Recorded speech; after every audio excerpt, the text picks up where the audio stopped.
요즘 이런 경험 있으십니까? 방에 들어갔다가 왜 들어왔는지 순간 멈춰 서신 적 있으시지요? 아는 사람 이름이 목 끝까지 올라왔다가 결국 떠오르지 않아 답답했던 적은 없으십니까? 어제 먹은 점심 메뉴가 흐릿하게만 남아있지는 않으십니까? 많은 분들이 이렇게 말씀하십니다. 나이 들면 다 그런 거지요. 하지만 정말 단순히 나이 때문일까요? 통계에 따르면 65세 이상 3명 중 1명은 경도인지 장애를 경험합니다. 그리고 그중 일부는 치매로 진행합니다. 이 숫자는 생각보다 가까이에 있습니다. 멀리 있는 이야기가 아닙니다. 하지만 저는 오늘 두려움으로 시작하고 싶지 않습니다. 희망으로 시작하고 싶습니다. 왜냐하면 뇌는 생각보다 유연하고 생각보다 오래 살아있기 때문입니다. 지금 이 순간에도 당신의 뇌세포는 연결을 만들고 끊고 다시 이어가고 있습니다. 문제는 나이가 아니라 반복되는 습관일 수 있습니다. 저에게 오셨던 한 분이 떠오릅니다. 72살의 남성이셨습니다.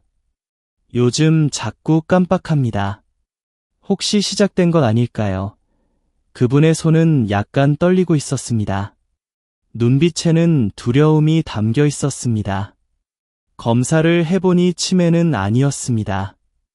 하지만 생활을 자세히 들여다보니 매일 밤 텔레비전을 켠 채 소파에서 잠이 들고 아침은 거르고 낮에는 거의 말을 하지 않는 생활이 반복되고 있었습니다. 우리는 흔히 뇌를 컴퓨터에 비유합니다. 하지만 저는 조금 다르게 설명합니다. 뇌는 숲과 같습니다. 자주 걸어 다니는 길은 넓어지고 아무도 걷지 않는 길은 잡초가 자랍니다. 기억도 마찬가지입니다. 사용하지 않으면 흐려지고 반복하면 선명해집니다. 그런데 여기서 한 가지 많은 분들이 놀라시는 사실이 있습니다. 기억을 망가뜨리는 것은 거창한 병이 아니라 아주 사소한 반복일 수 있다는 점입니다. 예를 들어 잠들기 직전까지 밝은 화면을 보는 습관, 하루 종일 말을 거의 하지 않는 생활, 식사를 급하게 끝내는 행동, 이런 것들이 뇌 혈류와 수면 구조에 영향을 줍니다.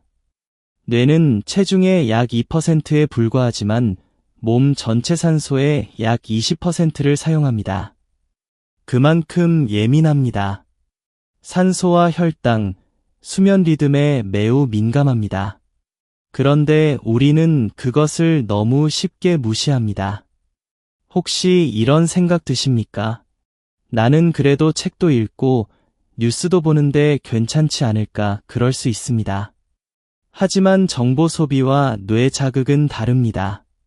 수동적으로 보는 것과 능동적으로 말하고 쓰는 것은 다릅니다. 이 차이가 서서히 격차를 만듭니다. 제가 아까 말씀드린 그분은 생활을 조금만 바꾸었습니다. 저녁 10시 이후에는 화면을 끄고 아침에 일어나 햇빛을 보며 10분 걷고 하루에 한 번은 손으로 직접 글을 쓰기 시작했습니다. 석 달 뒤 스스로 말했습니다.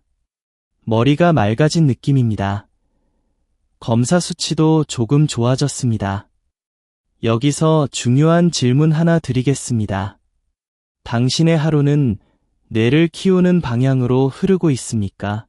아니면 서서히 닳게 만드는 방향으로 반복되고 있습니까? 뇌세포는 나이가 들수록 줄어든다는 것이 일반적인 사실입니다. 그러나 동시에 새로운 연결은 평생 만들어질 수 있다는 것도 사실입니다. 이를 신경가소성이라고 합니다. 60, 70 이후에도 가능합니다. 문제는 자극의 질과 반복입니다. 이 영상 끝까지 함께 하시면 치매 위험을 높이는 일상 속 습관, 정확히 무엇을 끊어야 하는지, 그리고 무엇으로 대체해야 하는지 구체적으로 알려드리겠습니다. 특히 수면, 혈당, 대화 습관에서 꼭 피해야 할 3가지 실수도 말씀드리겠습니다. 지금은 아직 초기일 수 있습니다. 지금은 아직 되돌릴 수 있는 시점일 수 있습니다. 그래서 저는 오늘 조용히 그러나 분명하게 말씀드리고 싶습니다. 치매는 어느 날 갑자기 찾아오는 것이 아니라 아주 작은 반복 속에서 서서히 자랍니다. 그렇다면 그 시작점은 어디일까요? 단순한 깜빡임과 위험 신호는 어떻게 다를까요? 이제 그 경계선을 함께 살펴보겠습니다. 이제 조금 더 구체적으로 들어가 보겠습니다. 당신이 경험하는 깜빡임은 정말 위험 신호일까요? 아니면 정상적인 노화 과정일까요? 우선 한 가지 분명한 사실부터 말씀드리겠습니다. 나이가 들면 정보 처리 속도는 자연스럽게 느려집니다. 뇌의 전두엽과 해마는 서서히 위축됩니다. 이것은 대부분의 사람에게 나타나는 생리적 변화입니다. 그래서 이름이 바로 떠오르지 않거나 물건을 어디에 두었는지 잠시 헷갈리는 일은 흔합니다. 그러나 여기에는 중요한 차이가 있습니다. 정상적인 건망증은 힌트를 주면 떠오릅니다. 시간이 조금 지나면 기억이 돌아옵니다. 반면 초기 치매는 힌트를 주어도 연결이 잘 되지 않습니다. 경험 자체가 통째로 흐려집니다. 예를 들어 보겠습니다. 어제 친구를 만났다는 사실은 기억하지만 식당 이름이 바로 떠오르지 않는 경우는 비교적 정상 범주에 가깝습니다. 그러나 친구를 만난 사실 자체를 잊고 사진을 보여주어도 기억이 이어지지 않는다면 이야기가 달라집니다. 여기서 또 하나의 놀라운 점이 있습니다. 많은 분들이 기억력 저하를 두려워하지만 실제로 더 먼저 흔들리는 것은 주의력입니다. 집중력이 떨어지면 입력이 약해집니다. 입력이 약하면 저장도 약해집니다. 기억이 나빠진 것이 아니라 애초에 제대로 담기지 않은 경우가 많습니다. 뇌는 카메라가 아닙니다. 집중이라는 렌즈를 통해서만 선명하게 저장합니다. 그런데 우리는 하루 종일 화면을 넘기며 짧은 자극에만 노출됩니다. 깊게 생각하고 오래 붙잡는 시간이 줄어듭니다. 혹시 식사 중에도 텔레비전을 켜 두십니까? 대화 대신 뉴스 소리가 방을 채우고 있지는 않습니까? 그 순간 뇌는 정보를 흘려보냅니다. 주의가 분산되면 해마의 활동이 줄어듭니다. 해마는 새로운 기억을 저장하는 핵심 구조입니다. 이 부분이 자주 쉬어버리면 기억은 자연히 옅어집니다. 또 한 가지 잘 알려진 사실이 있습니다. 수면 중 깊은 단계에서 뇌는 낮 동안 쌓인 노폐물을 정리합니다. 이를 글림프 시스템이라고 부릅니다. 그런데 수면이 얕거나 자주 깨면 이 청소 과정이 충분히 이루어지지 않습니다. 아침에 일어나도 머리가 맑지 않은 이유입니다. 하지만 여기서 많은 분들이 오해하십니다. 나는 6시간은 자니까 괜찮다. 시간이 전부는 아닙니다. 질이 더 중요합니다. 늦은 밤 밝은 화면, 과한 당분 섭취, 잠들기 직전의 걱정은 깊은 수면을 방해합니다. 이쯤에서 이런 생각이 드실 수 있습니다. 그렇다면 나는 이미 늦은 것 아닐까? 아닙니다. 주의력과 수면 구조는 비교적 빠르게 회복될 수 있습니다. 뇌는 여전히 반응합니다. 연구에 따르면 하루 20분의 빠른 걷기와 규칙적인 수면 습관만으로도 해마의 부피 감소 속도를 늦출 수 있습니다. 완전히 멈추는 것은 아니지만 분명히 속도를 줄일 수 있습니다. 속도를 늦춘다는 것은 시간을 번다는 의미입니다. 그리고 또 하나, 의외로 많은 전문가들이 강조하는 부분이 있습니다. 대화입니다. 단순한 혼잣말이 아니라 상대의 반응을 예측하며 이어가는 대화입니다. 대화는 기억, 감정, 판단을 동시에 사용하게 합니다. 뇌 전체를 쓰는 운동과 같습니다. 생각해 보십시오. 마지막으로 누군가와 깊이 웃으며 이야기한 것이 언제입니까? 그날 밤 기분이 조금 가벼워지지 않으셨습니까? 감정과 기억은 함께 저장됩니다. 감정이 살아있어야 기억도 선명합니다. 이제 우리는 경계선을 조금 더 분명히 보게 됩니다. 단순한 건망증은 대부분 회복의 여지가 있습니다. 그러나 무관심과 방치는 서서히 위험을 키웁니다. 특히 수면 부족, 혈당 변동, 사회적 고립은 치매 위험 요인으로 반복해서 언급됩니다. 기억하십시오. 당신의 뇌는 아직 반응합니다. 지금부터 무엇을 줄이고 무엇을 늘리느냐에 따라 앞으로의 곡선은 달라질 수 있습니다. 다음으로 제가 진료실에서 만났던 한 여성의 이야기를 들려드리겠습니다. 그분은 스스로를 이미 포기한 상태였습니다. 그러나 작은 변화 하나가 생각보다 큰 전환점이 되었습니다. 그 여성분은 68살이었습니다. 저는 이미 시작된 것 같아요. 처음 만났을 때 그렇게 말씀하셨습니다. 말끝이 자주 흐려졌고 눈은 자꾸 바닥을 향했습니다. 가장 힘들었던 것은 기억 자체보다 자존감이었습니다. 내가 점점 쓸모없어지는 것 같아요. 이 말이 제 마음에 오래 남았습니다. 검사 결과는 경도인지장애 범주였습니다. 아직 치매는 아니었습니다. 하지만 생활을 들여다보니 몇 가지 공통점이 보였습니다. 아침을 거에 걸으셨고 하루 종일 집에 혼자 계셨습니다. 텔레비전은 늘 켜져 있었고 대화는 일주일에 한두 번이 전부였습니다. 여기서 우리가 꼭 알아야 할 기본적인 사실이 있습니다. 뇌는 포도당을 주요 에너지원으로 사용합니다. 혈당이 너무 높아도 문제지만 급격히 떨어져도 해롭습니다. 특히 해마는 혈당 변동에 민감합니다. 공복 시간이 길어지면 주의력과 집중력이 흔들립니다. 그분은 입맛이 없다는 이유로 아침을 넘기셨습니다. 그 대신 점심에 단 음식을 조금 드셨습니다. 짧은 시간 기분은 좋아졌지만 오후에는 더 멍해진다고 하셨습니다. 혈당이 빠르게 오르고 다시 급격히 떨어지는 전형적인 패턴이었습니다. 그런데 여기서 많은 분들이 의외로 잘 모르는 사실이 있습니다. 기억력 저하는 단순히 뇌세포의 감소 때문만이 아닙니다. 만성염증과 혈관 건강이 큰 역할을 합니다. 미세한 혈관이 손상되면 뇌 깊은 곳까지 산소가 충분히 전달되지 않습니다. 그 여성분은 고혈압 전 단계였습니다. 특별히 아프다고 느끼지 않았습니다. 그래서 대수롭지 않게 넘기셨습니다.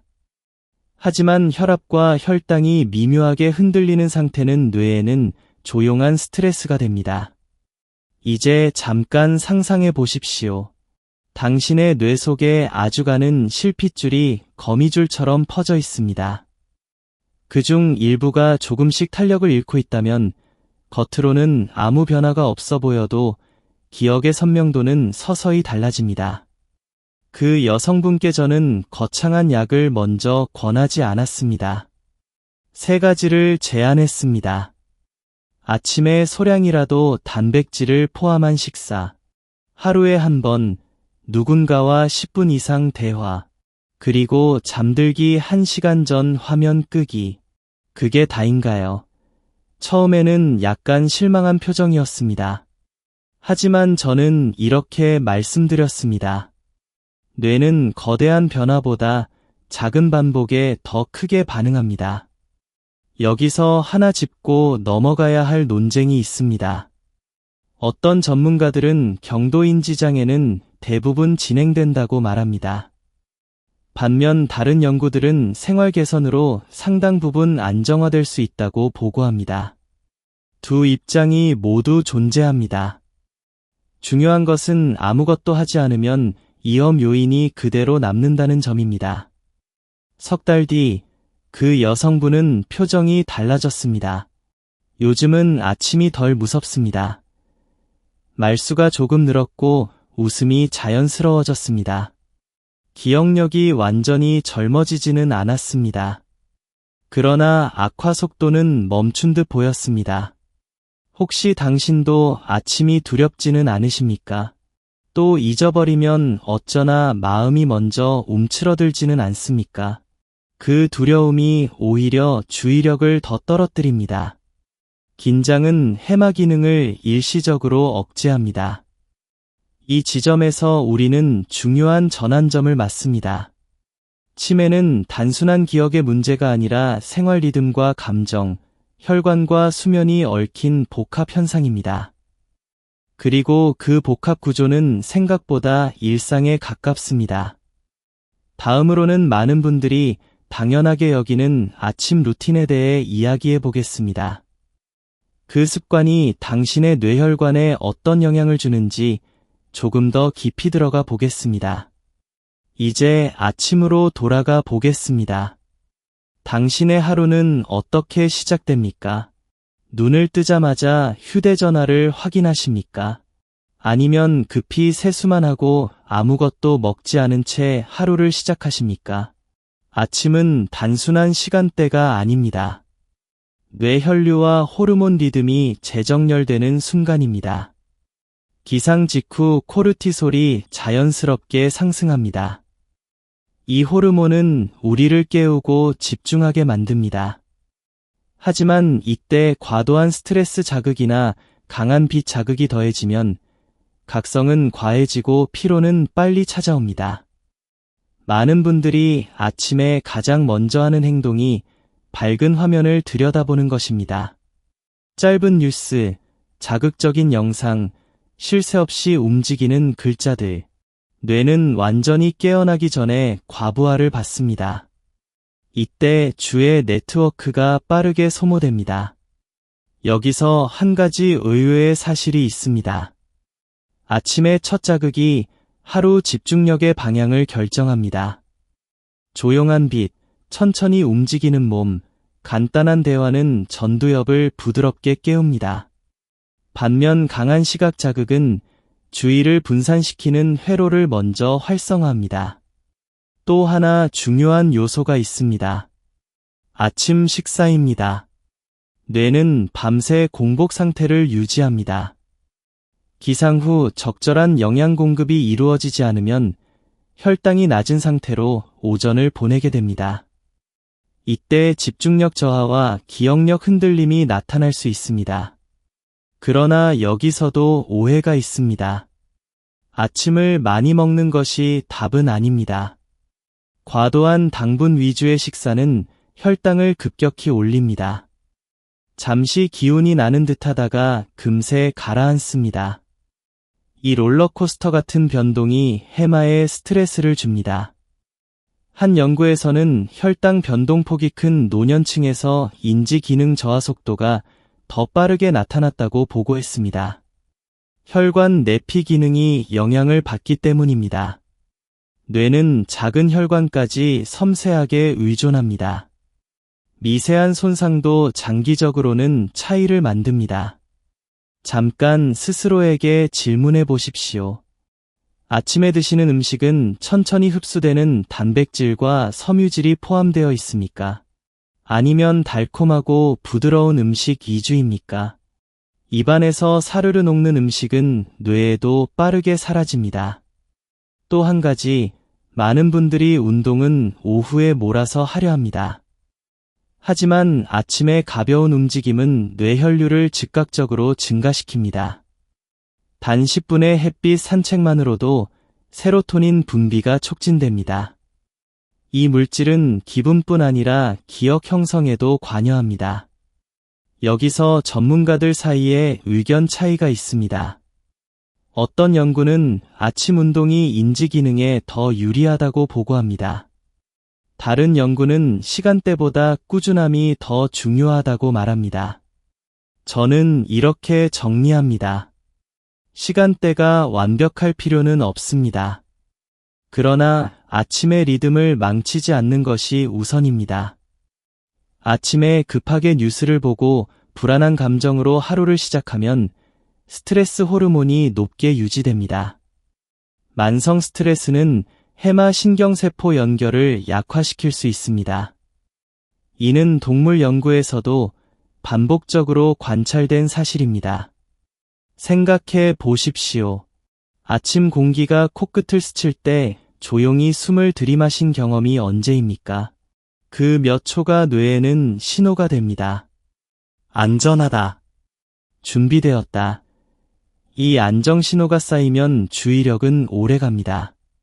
결국 아침은 뇌혈관과 신경 네트워크를 정렬하는 시간입니다. 그 정렬이 매일 어긋난다면 작은 흔들림이 쌓입니다. 반대로 부드럽게 맞추면 하루 전체가 달라집니다. 이제 우리는 혈당과 뇌의 연결을 조금 더 깊이 들여다볼 차례입니다. 많은 분들이 단순히 당뇨의 문제로만 생각하지만 그 영향은 기억력과도 밀접합니다. 다음에서는 그 의외의 연결고리를 살펴보겠습니다. 이제 혈당 이야기를 조금 더 깊이 들어가 보겠습니다. 많은 분들이 이렇게 생각하십니다. 나는 당뇨가 아니니까 괜찮다. 정말 그럴까요? 먼저 분명한 사실이 있습니다. 뇌는 에너지원으로 포도당을 사용합니다. 혈당이 너무 낮으면 어지럽고 집중이 흐려집니다. 반대로 혈당이 자주 높게 유지되면 혈관 내벽이 서서히 손상됩니다. 이 미세한 손상이 반복되면 뇌의 작은 혈관도 영향을 받습니다.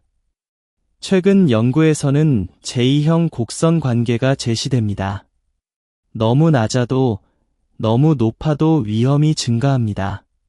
즉, 안정적인 범위를 유지하는 것이 핵심입니다.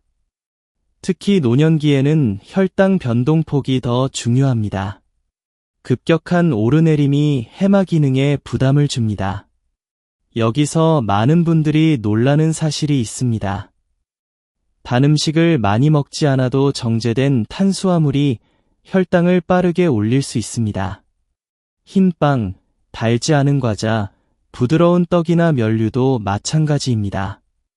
입에서는 달지 않아도 몸 안에서는 빠르게 당으로 전환됩니다. 혹시 식후에 갑자기 졸음이 밀려오십니까? 눈이 무겁고 머리가 멍해지는 느낌이 있으십니까? 이것은 단순한 나른함이 아니라 혈당 급상승 후의 반응일 수 있습니다. 그 뒤에는 반동처럼 급격한 하강이 따라옵니다. 이 반복이 뇌를 지치게 만듭니다. 하지만 또 한 가지 균형 잡힌 시각이 필요합니다. 탄수화물을 완전히 끊어야 한다는 극단적 주장도 있습니다. 일부 연구는 저탄수화물 식단이 단기적으로 혈당 안정에 도움을 준다고 말합니다. 그러나 다른 연구는 지속 가능성과 영양 균형을 강조합니다. 저는 이렇게 말씀드립니다. 극단보다 조절이 중요합니다. 뇌 건강을 위해 특히 중요한 것은 단백질과 섬유질이 조합입니다. 아침이나 점심에 소량의 단백질을 포함하면 혈당 상승 속도가 완만해집니다. 섬유질은 흡수를 늦춥니다. 이 완만함이 뇌를 보호합니다. 여기서 잠깐 생각해 보십시오. 마지막으로 식사 후 머리가 맑았던 날은 언제입니까? 그날의 식단을 떠올려 보십시오. 혹시 국과 밥만이 아니라 달걀이나 두부, 채소가 함께 있지 않았습니까? 작은 차이가 하루의 선명도를 만듭니다. 또 하나 중요한 점이 있습니다. 인슐린 저항성입니다. 몸이 인슐린에 둔감해지면 혈당이 쉽게 안정되지 않습니다. 최근에는 치매를 제3형 당뇨라고 부르는 의견도 있습니다. 아직 모든 학자가 동의하는 것은 아닙니다. 그러나 인슐린 신호 이상이 뇌 기능과 연관된다는 연구는 꾸준히 늘고 있습니다. 혈당 조절은 단순히 숫자의 문제가 아닙니다. 혈관, 염증, 신경 전달 물질과 연결되어 있습니다. 혈관이 건강해야 산소와 영양이 해마까지 잘 도달합니다. 이 기본이 흔들리면 기억의 선명도도 흐려집니다. 그렇다면 우리는 무엇을 해야 할까요? 거창한 보조제가 먼저일까요? 아니면 일상의 작은 선택일까요? 많은 경우 후자가 더 강력합니다. 식사의 속도를 조금 늦추는 것, 한 번 더 씹는 것, 달콤한 간식을 매일이 아니라 가끔으로 줄이는 것, 이 반복이 곡선을 완만하게 만듭니다. 이쯤에서 마음이 무거워질 수도 있습니다. 그럼 이제 먹는 것도 조심해야 하나? 네, 조심은 필요합니다. 하지만 두려워할 필요는 없습니다. 당신은 이미 알고 있습니다. 몸이 가벼운 날과 무거운 날의 차이를. 지금부터는 운동 이야기를 조금 다르게 해보겠습니다. 많은 분들이 걷기만 하면 충분하다고 믿습니다. 걷기는 분명 훌륭합니다. 그러나 그것만으로는 부족할 수 있습니다. 뇌를 더 깊이 자극하는 방법이 있습니다. 많은 분들이 이렇게 말씀하십니다. 나는 매일 걷습니다. 그래서 괜찮을 겁니다. 걷기는 분명 훌륭한 습관입니다.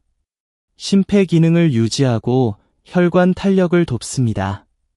실제로 규칙적인 유산소 운동은 치매 위험을 낮추는 요인으로 반복해서 언급됩니다. 하지만 여기서 한 가지 생각해 볼 점이 있습니다. 걷는 동안 당신의 뇌는 얼마나 적극적으로 사용되고 있습니까? 늘 같은 길, 같은 속도, 같은 생각이라면 몸은 움직여도 뇌 자극은 제한적일 수 있습니다.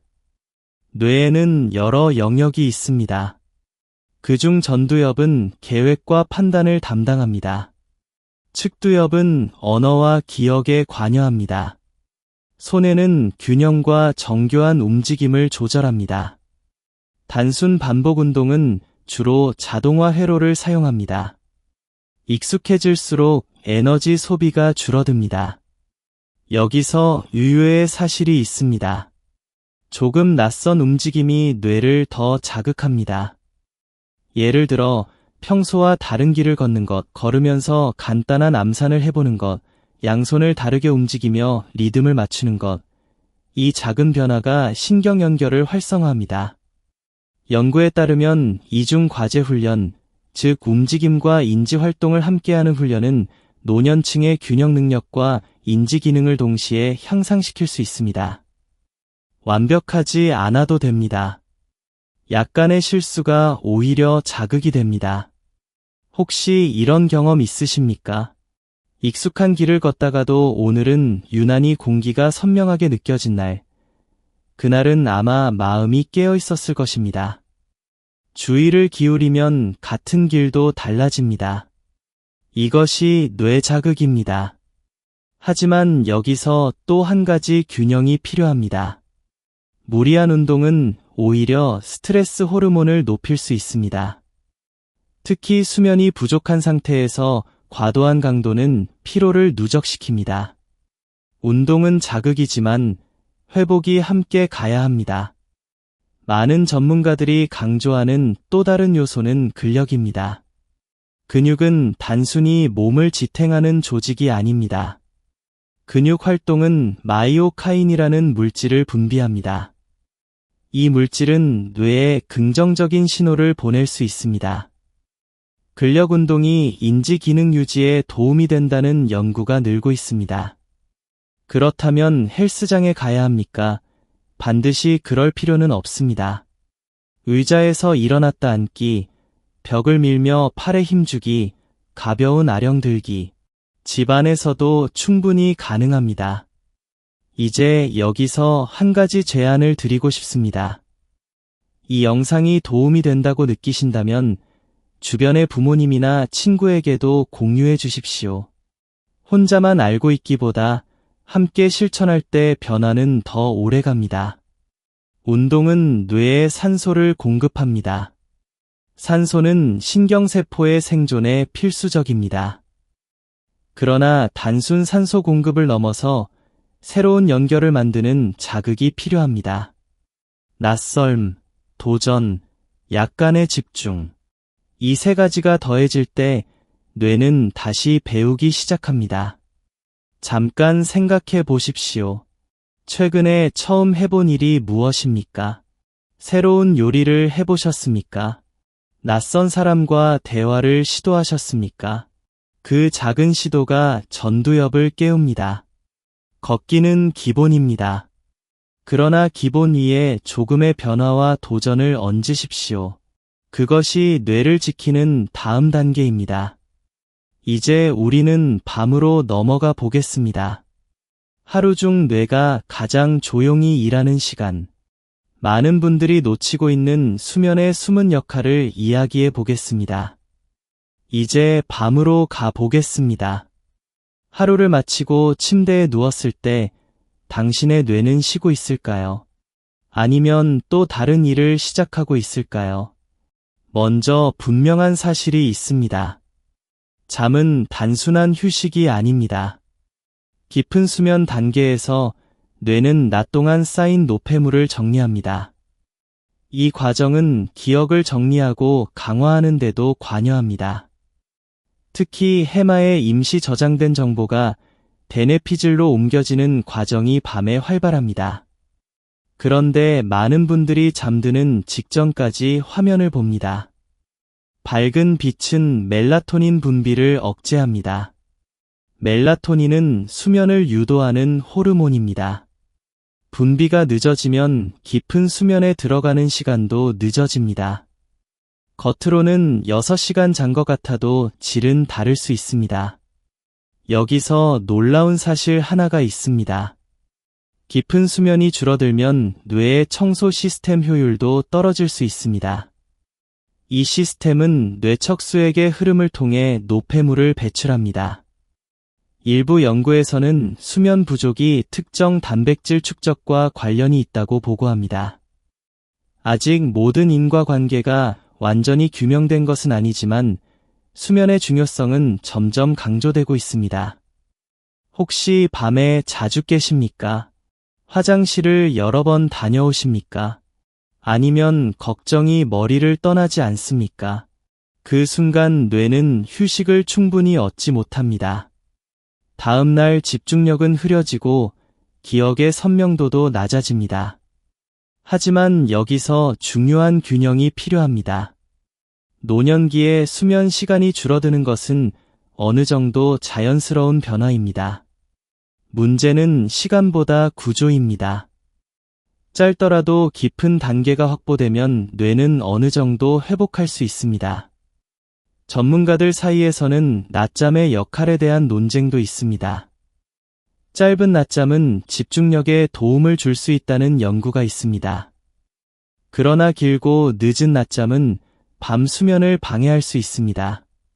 저는 이렇게 권합니다. 낮잠은 20분 내에, 오후 늦은 시간은 피하십시오. 또 하나 중요한 점은 잠들기 전 감정 상태입니다. 분노와 걱정은 교감신경을 자극합니다. 심박수와 혈압이 오릅니다. 이 상태로는 깊은 수면에 들어가기 어렵습니다. 잠자기 전 10분, 조용히 숨을 느끼는 것만으로도 부교감신경이 활성화됩니다. 잠깐 눈을 감고 상상해 보십시오. 어두운 방, 창문 밖에서 들리는 미세한 바람 소리, 몸이 침대에 천천히 가라앉는 느낌. 이 감각을 매일 반복하면 뇌는 그 시간을 안전한 신호로 인식합니다. 안전하다는 신호는 깊은 잠을 부릅니다. 그렇다면 우리는 무엇을 끊어야 할까요? 바로 잠들기 직전에 과도한 자극입니다. 밝은 화면, 격한 뉴스, 끝나지 않는 걱정의 생각. 이것이 뇌를 각성 상태에 묶어둡니다. 여기까지 들으시면서 나는 이미 오래 이렇게 살아왔는데 라고 생각하실 수 있습니다. 그러나 뇌는 습관에 반응합니다. 오늘부터라도 화면을 30분 먼저 끄면 며칠 후 몸이 먼저 신호를 보냅니다. 잠드는 시간이 조금 빨라질 수 있습니다. 수면은 뇌의 밤 작업 시간입니다. 그 시간을 보호하는 것이 기억을 지키는 기본입니다. 이제 우리는 또 다른 중요한 요소로 넘어갑니다. 혼자 있는 시간이 길어질수록 뇌에 어떤 변화가 생기는지 이야기해 보겠습니다. 이제 혼자 있는 시간에 대해 이야기해 보겠습니다. 나이가 들수록 만나는 사람의 수는 줄어듭니다. 자녀는 바쁘고 친구는 멀어지고 배우자와 사별한 경우도 있습니다.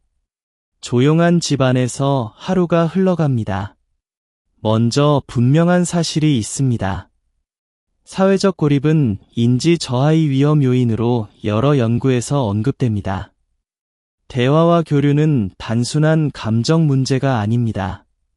언어 이해, 반응 예측, 감정 해석, 기억 호출이 동시에 작동합니다. 뇌의 여러 영역이 함께 활성화됩니다.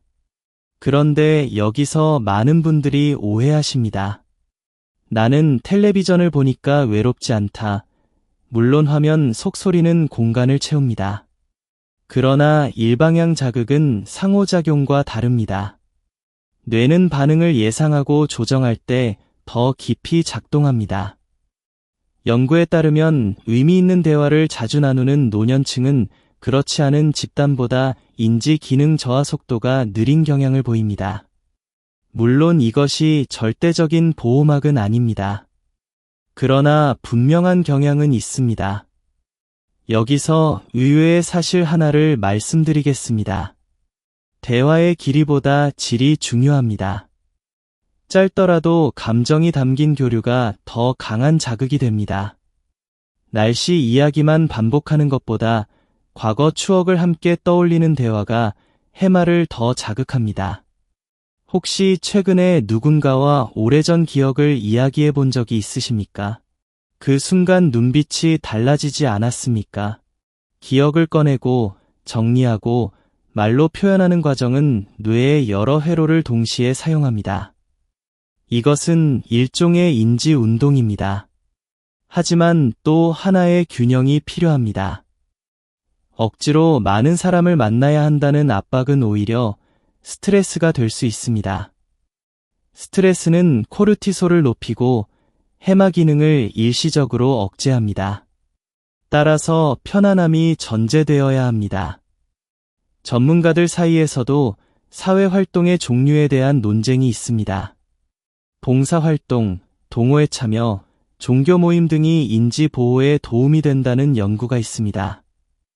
반면 어떤 연구는 단순 참여보다 개인의 주관적 만족도가 더 중요하다고 말합니다.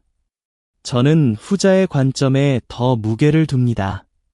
억지 모임은 효과가 제한적일 수 있습니다. 잠깐 생각해 보십시오. 하루 중 누군가와 눈을 마주치며 웃는 순간이 있습니까? 그 미소는 단순한 표정이 아닙니다. 거울 신경계가 활성화됩니다. 공감 회로가 작동합니다. 이 연결이 뇌를 살아있게 합니다. 또 한 가지 중요한 점은 목소리를 내는 것입니다. 읽기보다 말하기가 더 많은 영역을 사용합니다. 발성, 호흡 조절, 단어 선택, 문장 구성. 이 모든 과정이 전두엽을 자극합니다. 혼자서라도 소리내어 책을 읽는 습관은 생각보다 강력한 자극이 될 수 있습니다. 여기까지 오면서 우리는 여러 요소를 살펴보았습니다. 수면, 혈당, 운동, 대화. 그런데 많은 분들이 이 모든 것을 영양제로 해결하려 합니다. 과연 그것이 우선일까요?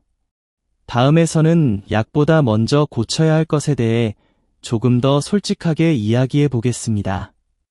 이제 많은 분들이 궁금해하시는 부분으로 들어가 보겠습니다.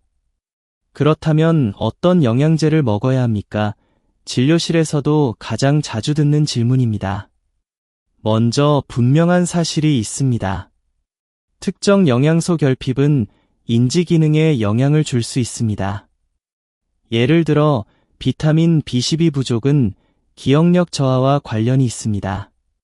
비타민 D가 낮은 경우도 인지 기능과 연관된다는 연구가 있습니다. 따라서 기본적인 혈액 검사를 통해 결핍 여부를 확인하는 것은 의미가 있습니다. 하지만 여기서 많은 분들이 놓치는 점이 있습니다. 결핍이 없는데도 과도하게 보충한다고 해서 뇌가 더 좋아지는 것은 아닙니다. 일부 항산화 보충제는 초기 연구에서 기대를 모았지만 대규모 연구에서는 뚜렷한 예방 효과가 확인되지 않았습니다.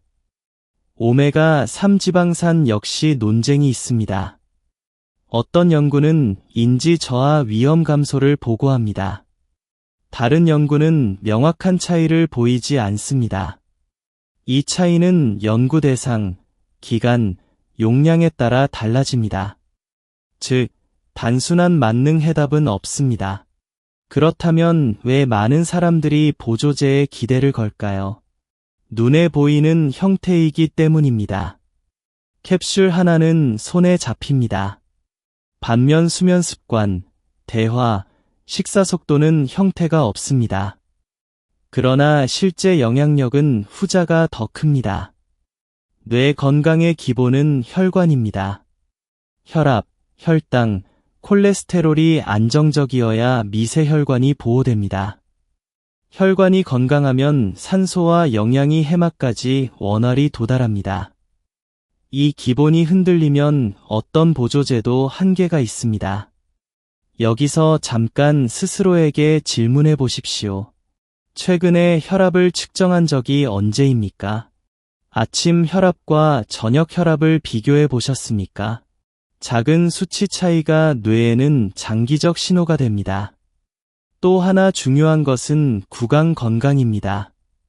의외로 잘 모르는 부분입니다. 만성 치주염은 전신 염증과 연관될 수 있습니다. 염증은 뇌 건강과도 연결됩니다. 치실 사용과 정기 검진은 단순한 치아 관리가 아닙니다. 이 지점에서 많은 분들이 그럼 나는 너무 할 일이 많다고 느끼실 수 있습니다. 하지만 모든 것을 한 번에 바꿀 필요는 없습니다. 한 가지씩 작은 변화부터 시작하면 됩니다. 예를 들어 식사 후 10분 산책을 추가하는 것, 잠들기 전 화면을 끄고 가벼운 스트레칭을 하는 것, 일주일에 한 번 누군가에게 먼저 전화를 거는 것, 이 반복이 뇌를 자극합니다. 의학계에서는 다요인 접근이 중요하다고 말합니다. 하나의 약이 아니라 여러 생활 요소의 조합입니다.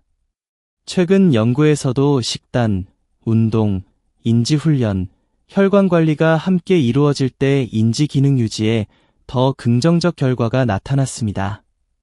기억하십시오. 약은 보조입니다. 기본은 생활입니다. 기초가 단단해야 보조도 의미가 있습니다. 이제 우리는 작은 실천을 실제 계획으로 바꿔볼 차례입니다. 막연한 다짐이 아니라 구체적인 일주일 계획을 함께 그려보겠습니다. 이제 우리는 조금 더 현실적인 이야기를 해보겠습니다. 모든 사람이 같은 방식으로 실천할 수는 없습니다. 건강 상태, 체력, 기존 질환에 따라 조심해야 할 부분이 있습니다. 먼저 분명한 사실이 있습니다.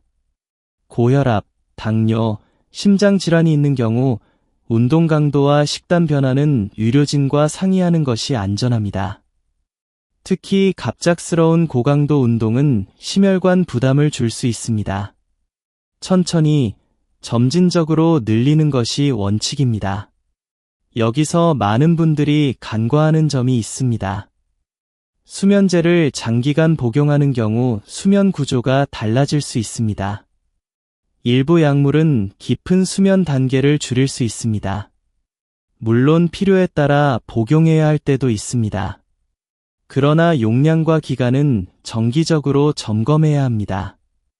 또 하나 중요한 것은 우울 증상입니다. 우울감은 기억력 저하와 비슷하게 보일 수 있습니다.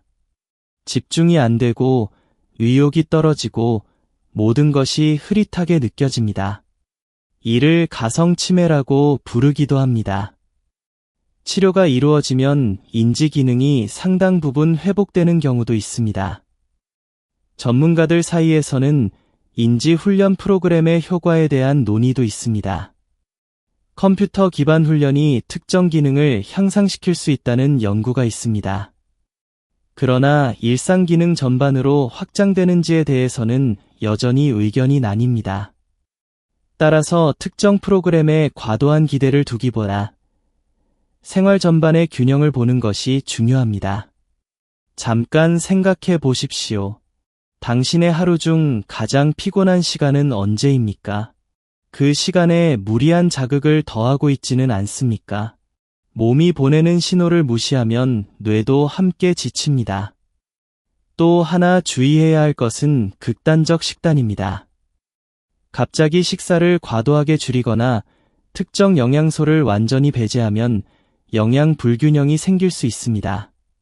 노년기에는 근육 감소도 빠르게 진행됩니다. 근육이 줄어들면 활동량이 줄고 활동이 줄면 인지 자극도 감소합니다. 몸과 뇌는 연결되어 있습니다. 여기까지 오면서 혹시 마음이 조금 무거워지셨습니까? 해야 할 것이 많아 보일 수 있습니다. 그러나 우리는 완벽을 목표로 하지 않습니다. 안전한 범위 안에서 조금 더 나은 선택을 반복하는 것입니다. 중요한 것은 조급함을 내려놓는 것입니다. 뇌는 하루아침에 망가지지 않습니다. 마찬가지로 하루아침에 완전히 회복되지도 않습니다. 그러나 방향을 바꾸면 곡선은 서서히 달라집니다. 이제 우리는 실제로 어떻게 시작할지 구체적인 일주일 계획을 그려보겠습니다. 아주 단순하지만 실행 가능한 단계로 나누겠습니다. 이제 구체적으로 시작해 보겠습니다. 막연한 다짐이 아니라 일주일 계획입니다. 복잡하지 않습니다. 그러나 반복되면 힘이 생깁니다. 첫째 날입니다. 아침에 눈을 뜨면 휴대전화를 바로 보지 않습니다. 창가로 가서 빛을 봅니다. 천천히 깊게 3번 숨을 들이마십니다. 그리고 간단한 단백질이 포함된 식사를 합니다. 달걀 1개, 두부 몇 조각이면 충분합니다. 이것이 뇌에 보내는 첫 신호입니다. 안정과 준비. 둘째 날입니다. 식사 후 10분 걷기를 추가합니다. 같은 길이어도 좋습니다. 그러나 오늘은 주변을 더 의식합니다. 간판 글자를 소리내어 읽어보십시오. 숫자를 더해보십시오. 움직임과 생각을 함께 사용합니다. 셋째 날입니다. 누군가에게 먼저 전화를 겁니다. 길지 않아도 됩니다. 최근 기억을 하나 꺼내어 이야기해 보십시오. 그 순간 해마가 움직입니다. 말을 고르고 문장을 만들고 상대의 반응을 기다립니다. 이것이 인지 운동입니다. 넷째 날입니다. 저녁 식사 후 달콤한 간식을 의식적으로 줄여봅니다. 대신 따뜻한 물이나 차를 마십니다. 혈당 곡선을 완만하게 만드는 연습입니다. 작은 선택이 미세혈관을 보호합니다. 다섯째 날입니다. 잠들기 30분 전 화면을 끕니다. 불을 조금 낮추고 가벼운 스트레칭을 합니다. 오늘 하루 감사했던 일을 한 줄이라도 적어봅니다. 감정과 기억을 연결하는 훈련입니다. 여섯째 날입니다. 의자에서 일어났다 앉기를 10번 반복합니다. 벽을 밀며 팔에 힘을 줍니다. 근육이 움직이면 마이오카인이 분비됩니다.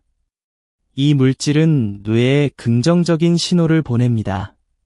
몸과 뇌는 따로 움직이지 않습니다. 일곱째 날입니다. 일주일을 돌아봅니다. 무엇이 가장 쉬웠습니까? 무엇이 가장 어려웠습니까? 완벽하지 않아도 괜찮습니다. 중요한 것은 인식입니다. 인식은 변화의 출발점입니다. 여기서 한 가지 더 말씀드리고 싶습니다. 이 계획은 끝이 아닙니다. 시작입니다. 한 주가 지나면 같은 패턴을 다시 반복하거나 하나를 더 추가할 수 있습니다. 예를 들어 새로운 요리 시도, 간단한 퍼즐 풀기, 동네 모임 참여 등입니다. 혹시 이런 생각이 드십니까? 나는 이미 늦었다. 그렇지 않습니다. 신경 가소성은 평생 존재합니다. 속도는 다를 수 있습니다. 그러나 방향은 바꿀 수 있습니다. 연구에서도 생활습관 개선이 인지 기능 유지에 긍정적 영향을 줄 수 있다는 결과가 있습니다. 완벽한 예방은 아닐 수 있습니다. 그러나 진행 속도를 늦출 가능성은 있습니다. 그 차이는 몇 년이 될 수도 있습니다. 이제 우리는 마지막으로 한 가지를 정리해야 합니다. 결국 무엇을 끊어야 할까요? 치매 위험을 높이는 가장 조용한 습관은 무엇일까요? 마지막 이야기로 넘어가겠습니다. 이제 마지막 이야기입니다. 우리는 수면, 혈당, 운동, 대화, 근력까지 살펴보았습니다. 많은 요소가 얽혀 있습니다. 그러나 그 모든 것을 관통하는 한 가지 습관이 있습니다. 바로 무관심입니다. 내 몸의 신호를 무시하는 습관, 작은 변화를 대수롭지 않게 넘기는 태도, 나이니까 어쩔 수 없다라고 단정하는 생각, 이 조용한 포기가 가장 위험한 출발점일 수 있습니다. 먼저 기억하십시오. 뇌는 갑자기 망가지지 않습니다. 아주 작은 무시가 반복될 때 서서히 약해집니다. 잠을 줄여도 괜찮겠지. 아침을 거르는 것은 별일 아니겠지. 대화를 미루어도 문제없겠지. 이 생각이 쌓입니다. 의학적으로 분명한 사실이 있습니다. 고혈압, 당뇨, 흡연, 운동 부족은 치매 위험을 높이는 요인으로 반복해서 언급됩니다. 그러나 그 이면에는 자기 관리에 대한 태도가 있습니다. 관리하려는 마음이 꺼지면 행동도 함께 줄어듭니다. 여기서 의외의 진실이 있습니다. 완벽한 식단이나 강한 운동보다 꾸준함이 더 중요합니다. 하루 이틀의 실수는 큰 문제가 아닙니다. 그러나 방향을 포기하는 순간 곡선은 가파르게 기울 수 있습니다. 잠깐 눈을 감고 떠올려 보십시오. 당신이 소중히 여기는 얼굴, 자녀, 손주, 친구, 그들과 더 오래 또렷하게 대화하고 싶은 마음이 있지 않으십니까? 그 마음이 바로 출발점입니다. 감정은 행동을 이끕니다. 많은 연구자들이 말합니다. 뇌는 사용한 만큼 반응합니다. 새로운 연결은 나이가 들어도 만들어질 수 있습니다. 속도는 느릴 수 있습니다. 그러나 완전히 멈추지는 않습니다. 이 점이 우리의 희망입니다. 우리가 오늘 정리한 내용을 천천히 돌아보겠습니다. 아침에 첫 자극을 부드럽게 만드는 것, 혈당을 급격히 올리지 않는 식사, 걷기에 작은 도전을 더하는 것, 잠들기 전 화면을 끄는 것, 누군가와 마음을 나누는 대화. 이 모든 것이 뇌를 향한 작은 보호막입니다. 혹시 완벽하게 지키지 못할까 걱정되십니까? 그럴 필요 없습니다. 중요한 것은 다시 돌아오는 능력입니다. 하루 놓쳤다면 다음 날 다시 시작하면 됩니다. 뇌는 반복에 반응합니다. 좋은 반복에도 똑같이 반응합니다. 그리고 잊지 마십시오. 우울감이나 심한 기억 저하가 느껴진다면 혼자 견디지 말고 전문가의 도움을 받으십시오. 조기 평가와 상담은 불안을 줄이고 방향을 제시해 줍니다. 두려움을 혼자 키울 필요는 없습니다. 이제 마지막으로 한 가지 제안을 드립니다. 오늘부터 일주일만 실험해 보십시오. 우리가 이야기한 것 중 한 가지만이라도 의식적으로 실천해 보십시오. 그리고 그 변화를 기록해 보십시오. 아주 작은 변화라도 좋습니다. 수면이 조금 빨라졌는지, 아침이 덜 무거웠는지, 대화가 조금 더 자연스러웠는지, 늦지 않았습니다. 오늘이 가장 빠른 날입니다. 뇌는 여전히 당신의 선택을 기다리고 있습니다.